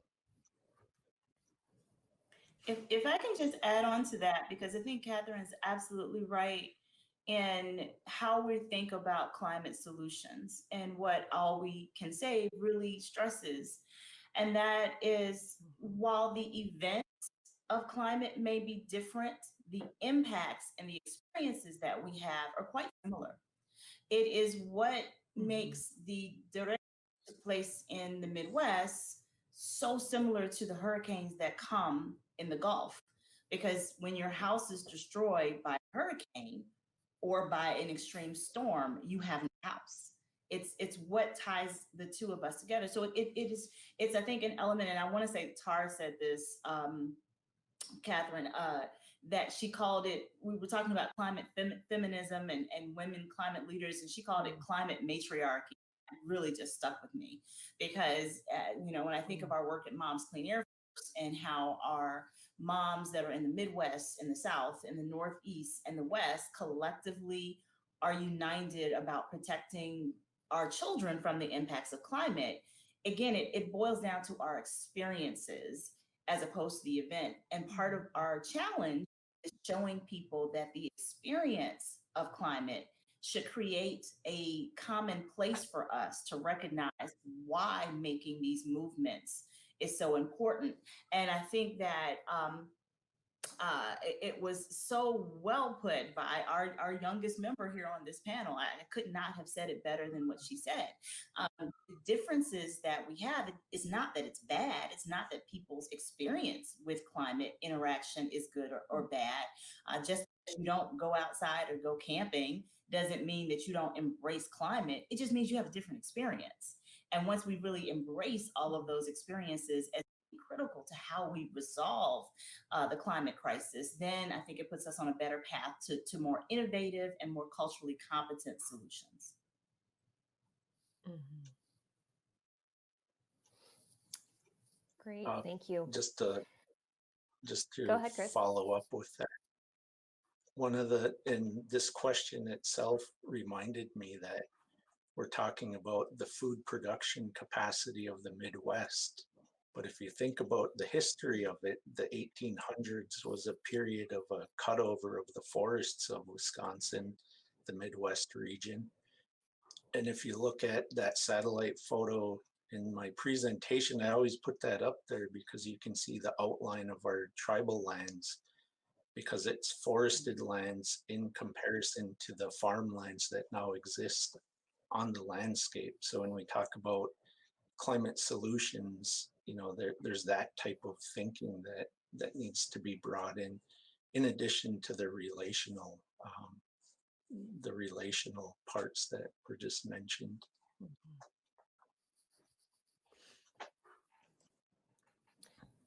Thank you. Isra, a question for you. That's coming in from the audience, how do we balance the necessary sense of urgency that we all have, and especially the youngest of us have, with easing people into the climate movement?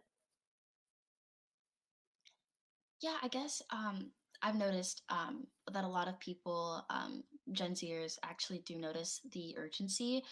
It's more of like this idea of not knowing what to do, because we all understand that the climate crisis is there and it's happening, but nobody really understands what to do about it or how to put more pressure onto the people who have the ability to do something about it.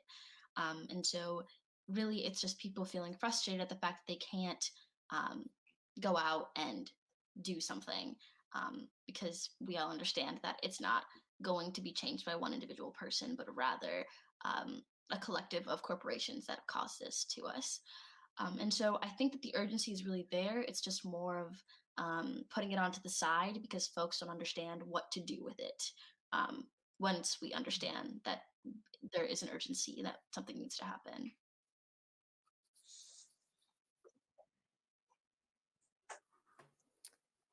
And a question coming in, thank you, Isra, for that. I guess related to the urgency, and starting with Heather, when we talk about the climate plans that we're seeing in presidential politics or local politics, do you believe that the plans we're seeing are sufficient and feasible to meeting the urgency that Isra is talking about? And if not, what's missing? And maybe we could start with you, Heather, and then see if our other colleagues have anything to add. Well, I'll try to not show my bias if I am partial to one plan over another.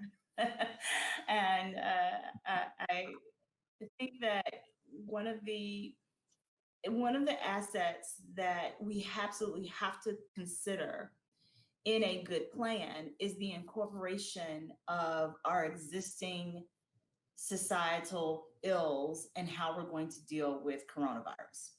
So when I'm looking at a plan, I'm looking for not only how are we going to ensure that we have an equitable and just transition to clean energy, to making sure that regulations across this country are protective of vulnerable populations and communities of color. I'm also looking to see how are these plans going to ensure that our economy and our country is recovering from the impacts of coronavirus. And it's really important to tie those two together because this is a global pandemic has disproportionately impacted communities of color. And it has taken a toll on our jobs, our economy, and to not have a conversation around that and wrap climate in it, I think does us a disservice and really would be losing an opportunity to take some significant chances. So, from what I've heard and what's been discussed, and like I said, this past week has given us some insight into how two different campaigns on a federal level would be dealing with climate and climate emergencies. It was very apparent to me that one of those does talk about and address equity and addresses green recovery. And that is so important. At the end of the day, we do not have a long time to respond. January will be here before we know it. We're already, and not only in the throes of a pandemic, we're definitely well in that decade of needing to have a solution according to the IPCC report. So we are ushering into a moment where, yes, we do want to make sure that we're bringing people along into this climate conversation, but also addressing the very real and very urgent matters of social justice that are all around us. Putting those two things together, I think, is the only smart solution that we have if we're fully going to recover and talk about innovative solutions in the future.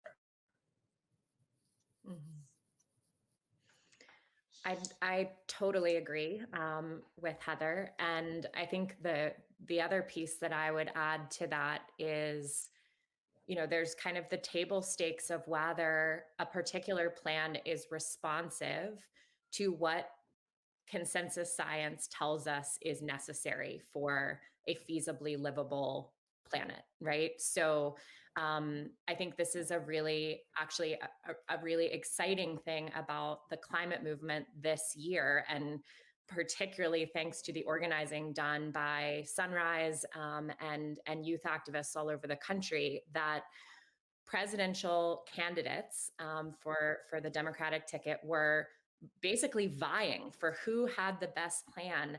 And they were also listening to each other and adopting pieces that were getting developed by one policy team over to another, right? That's the kind of collaboration that we really need. And then we've seen this with the Biden plan as well, right? An acceleration of the timeline to a 100% clean energy grid from 2050, which is out of alignment with what science tells us is needed, to 2035. And that to me is a really exciting example of kind of synergy of movement work creating the political conditions that make that more bolder and more necessary goal possible. And that work is going to need to continue, right? Because a plan is great, but we've got to see good plans make their way into real legislation.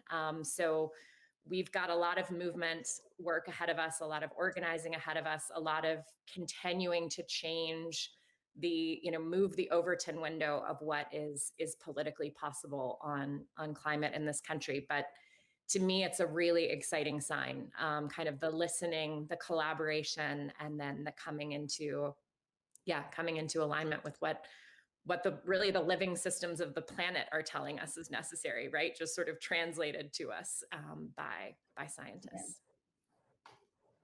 Hey, Katharine and Charlotte, you made me think about, that's what we want to have happen, and what I know a number of people have been working on. All of us on this panel work for that. I also have to think about, though, what scares me. What would happen if that did not take place, if we did not continue this very, very thorough process of integrating all of these different elements to a climate solution, and all of these collaborations that have been so carefully put in place? What happens if that is all thrown out the window? And what scares me the most is that there is a continuation and even an intimidation to state and local level policymakers, where we would see the same thing that we've seen happen on a federal level with federal rollbacks, with the weakening of standards and protections. Seeing that then happen on a state level, seeing that then happen with respect to even further indigenous lands, that to me is the opposite of what we're working on. And it's a very real thing. Just this week, we have seen where state governments and in the Midwest, in Pennsylvania, and in different parts of the country, we've seen where state legislators are actively working to shift state policy to be more reflective of the actions on a federal level. Is weakening those standards. And I think that that's what we should be concerned about, because that's going to take longer to reverse back. And that's just time we don't have. So I am absolutely the optimist. That's just the person that I am. But I would be remiss if we did not talk about what could happen if we discontinue the collaborations.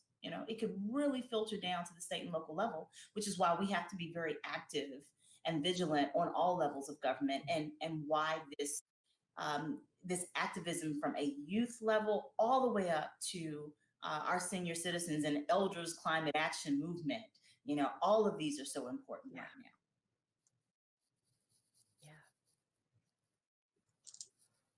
Chris and Isra, anything to add on the on your views and maybe the views of your colleagues that you work with in terms of the political plans and level of ambition?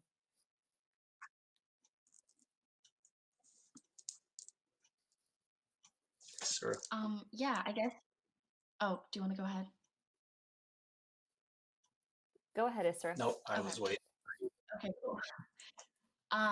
Yeah, so I mean, like, obviously we have the Green New Deal created by the Sunrise Movement. And over the past 2 years, I've seen so many young people helping create legislation in the Minnesota State House. We created a Minnesota Green New Deal a few years ago, modeled after the nationwide one, all created by high school students. And I see that happening everywhere. Young people advocating for city bills and things like that. And I think that the political pressure that is going on recently is definitely working, and we definitely see that happening all across the board, even on a national level. And I think that is, as long as we keep the pressure up, will eventually lead to getting those policies passed and getting those solutions happening, especially with the countdown of that threshold getting closer and closer. I think from the work that I've done and many of the colleagues that I work with, Indigenous scholars, tribal communities, this push to have more of a voice in federal policy making, but also the development of the National Climate Assessment to reflect an understanding of Indigenous approaches to this issue and how it's impacting communities.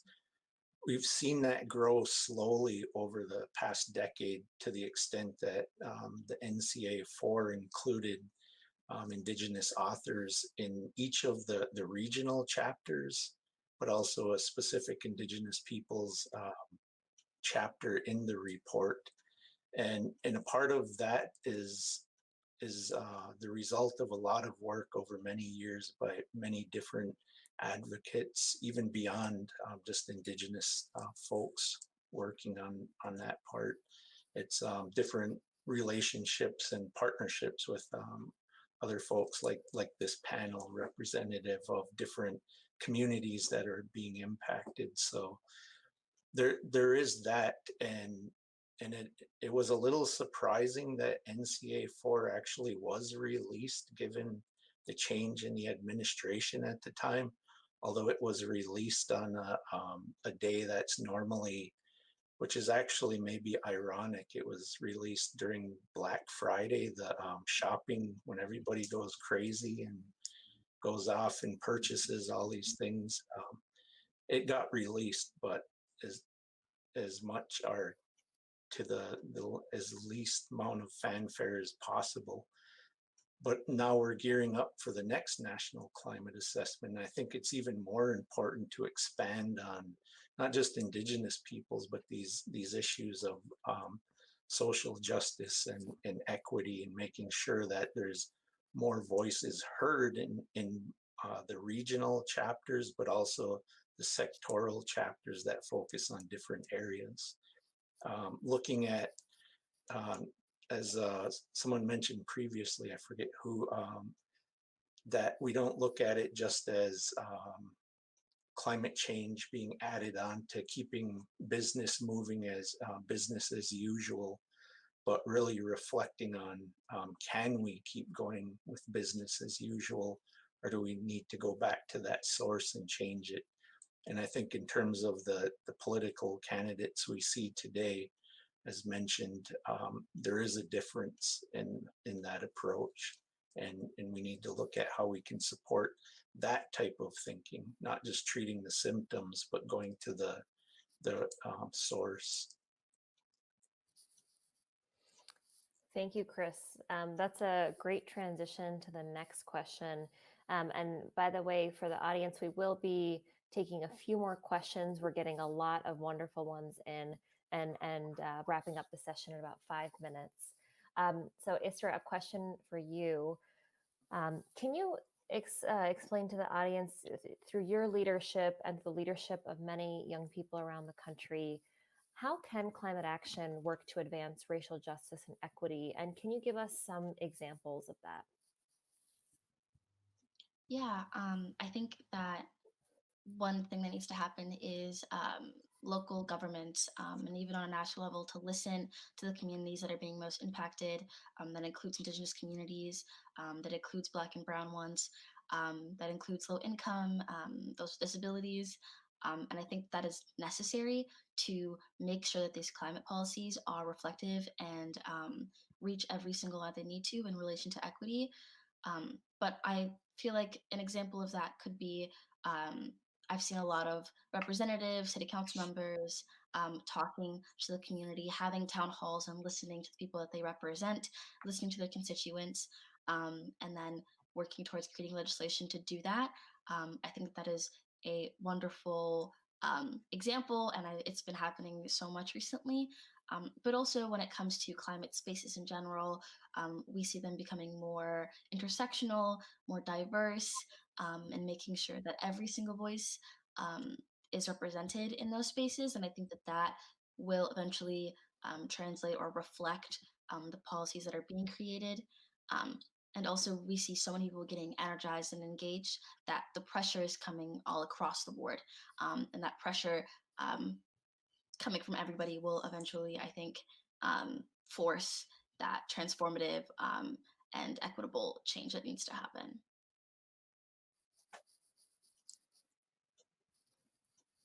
Thank you for that, Isra. I'm going to ask one last question and ask that of each of the panelists today. So many of you spoke in your presentations about the distinctions around identity, whether it's generational, gender, ethnicity. What elements of, whether it's the groups that you all work with or the Midwest and the region that many of us in the audience is from, what about sort of the Midwest region's identity again, or your own group, the groups you work with and their identities? Would you think about orienting to drive climate action, whether it's union labor or young people, or so what are the groups that you all are finding are getting into the climate space, maybe surprisingly, and can work together to drive climate action forward? So why don't we start with Heather, and then we can go to Katharine, Chris, and end with Isra.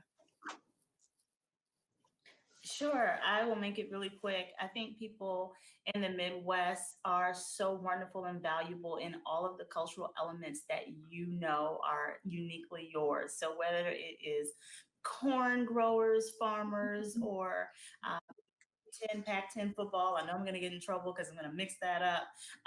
But, there are so many ways that we can identify what we know and connect it to the climate movement in our own unique way. And I think that's the power of not operating in a silo, but recognizing that we each have a very unique experience that needs to come together. And so I always look forward to talking to my moms that are in the Midwest that are talking about the different seasons. We talk about the different experiences of snow and what's lacking and what's not. And we're comparing these things to create this synergy among us and to create this conversation that really expands in climate solutions, which is what we're looking for. And so I always look forward to learning more about these spaces that, while they're not uniquely my own, they are a clear indicator of what people value as being important from their own perspective and spaces. I'll also be super quick. We know how many people are aware and concerned. The work is to welcome folks off the sidelines and into this movement. And I think that means we need to be investing in more community building, right? Which takes time, it takes space, coming together, having more generous dialogue, building that relational web and trust between us. And to that end, for folks who are interested, and I know lots of folks in the Midwest now have copies of All We Can Save, thanks to this event. Next week, we'll be kicking off All We Can Save circles. So if you're interested in gathering up some colleagues, friends, family, and reading this book together over the course of 10 weeks, check out our website, allwecansave.earth/circles. And we would love to do some of that building the we and all we can save together.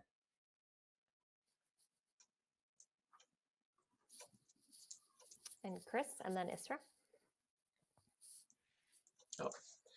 Well, I would say youth, as you know, we're being well represented today. And I see examples of that in our kids here at Menominee, but in other tribal nations. And we recognize the importance of the youth because they're the ones that are going to have to make the decisions when they begin to take leadership positions. And some already are at that point, but also with our elders and helping to share those values and that understanding of where we come from and how we not only work in our communities, but work across communities. So.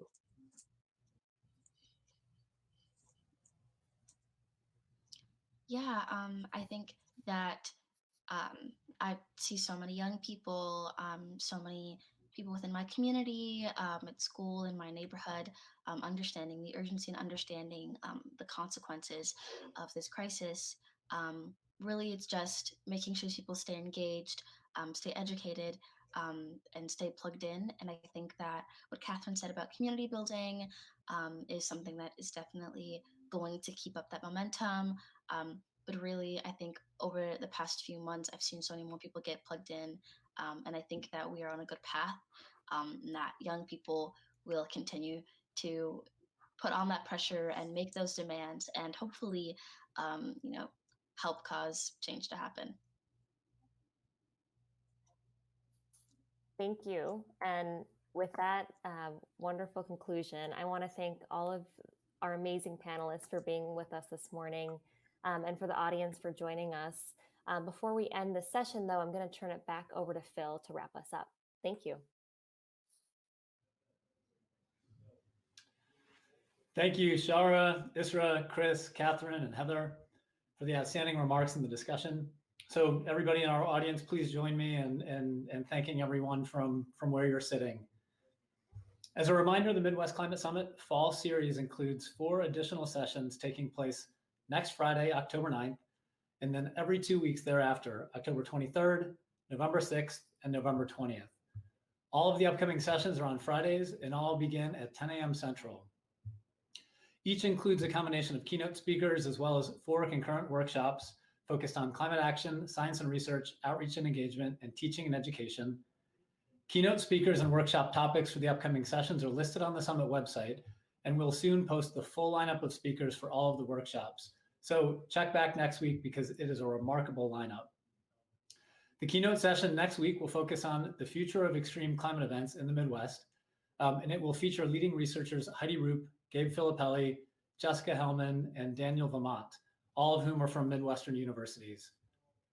Please note that registration is required for participation in future plenary sessions and workshops. 2 days prior to each of the Friday sessions within the fall series, registrants will receive a link to the landing page in their email, just like the link that you used today to access this event. People can register throughout the fall for free. And again, I'd like to thank Bloomberg Philanthropies for their generous support, which made that possible. And we ask you to please help spread the word about this series. We hope that this fall series serves as an on-ramp to bring additional partners across sectors to the table to develop a Midwestern response to the climate crisis. If you've already registered and you'd like to change which workshops you registered for, send an email to climatesummit@wustl.edu outlining the changes you would like to make. And if you didn't have time to write that down, that email address is at the bottom of the main page of the Midwest Climate Summit website. If you're a student, Please be sure to check out the student-focused aspects of the fall series on the website under event details. This includes the Climate Stories Contest, the Student Systems Conference on November 6th, and the Virtual Job and Networking Fair on November 13th. An amazing group of student leaders throughout the Midwest has been working very hard for the last several months to develop these components of the summit. I want to briefly highlight the Climate Stories Contest, which just opened up for submissions. It's an exciting opportunity for students in the Midwest to showcase how the climate crisis has impacted them through art and creative expression. Over the next few months, students will have the opportunity to tell their own climate stories through writing, artworks, photography, and even performance. The most compelling submissions will receive a cash prize. Check out Climate Stories on the website to learn more. And with that, I'll bring the Midwest Climate Summit kickoff to a close. Thank you again to our remarkable speakers, and thanks to all of you for joining us today.